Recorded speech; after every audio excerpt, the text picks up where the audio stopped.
అప్పుడు ఈ సినిమాలో ఐ లవ్ యూ చెప్పడానికి కారణం ఉండాలి, కానీ నచ్చని అమ్మాయికి ఐ లవ్ యూ చెప్పడం ఏంటి లాజిక్ అంటే, దానికి ఫస్ట్ నేను చెప్పినట్టు అమ్మాయి బాగుండాలి క్యారెక్టర్గా. నాకు ఈ సుబ్బలక్ష్మి క్యారెక్టర్ చాలా నచ్చింది. తనలో చాలా షేడ్స్ ఉన్నాయి, మీరు ట్రైలర్లో చూసుంటారు. ఒకవైపు చాలా క్యూట్ అండ్ బబ్లీ గర్ల్గా మన సినిమాల్లో మనం క్రియేట్ చేసిన ఒక ఇమేజ్ ఉంటుంది, కానీ ఇంకోవైపు ఒక సెన్సిటివ్ ఇండిపెండెంట్ అమ్మాయి కూడా ఉంది. అండ్ ఆ అమ్మాయి కాస్టింగ్ విషయానికి వస్తే, Ashika Ranganath first audition tape కానీ తను కన్నడలో కానీ తెలుగులో చేసిన సినిమాలు, ఆ మెయిన్గా తను చేసిన డాన్స్ నాకు విపరీతంగా నచ్చినాయి. అండ్ ఆషికా రంగనాథ్ ఈ సినిమాలో మీ ముందు వచ్చే ముందు ఆల్రెడీ ఇక్కడ తెలుగు ప్రేక్షకులతో ఎస్పెషల్లీ కుర్రోళ్ళ దగ్గర ఒక చాలా మంచి ఫాలోయింగ్ తెచ్చుకున్న ఒక అమ్మాయి.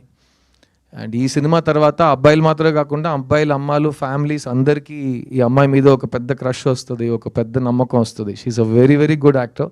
Thank you so much Ashi. And ముఖ్యంగా తను సిద్ధార్థ్ ఫ్యాన్, సో ఆల్రెడీ అక్కడ తన మీద నాకు ఒక ఎక్స్ట్రా లవ్ ఉంది. సో ఒక ఫ్యాన్గా మళ్ళీ నన్ను లవ్ స్టోరీస్లో లాగి తీసుకువచ్చినందుకు చాలా థ్యాంక్స్ ఆషి. అండ్ నీకు ప్రామిస్ చేసినట్టు ఈ సినిమాలో నేను ఎక్కువ డాన్స్ చేయట్లేదు, అదేమో నా అదృష్టం అనుకోండి. నేను చాలా, మీరే చూసారు ఒక సాంగ్లో ఎంత కష్టపడి ఆడానో, సోలో సాంగ్. కానీ ఆషితో డాన్స్ చేయాలంటే ఇంకా 6 months రిహర్సల్ కావాలి. దానికి మనం డేట్స్ కరెక్ట్గా అలర్ట్ చేసుకుని మాట్లాడుకుందాం, ఓకేనా? So thank you Ashi. ఈ cinema it's my film, but it's more than my film, it is your film.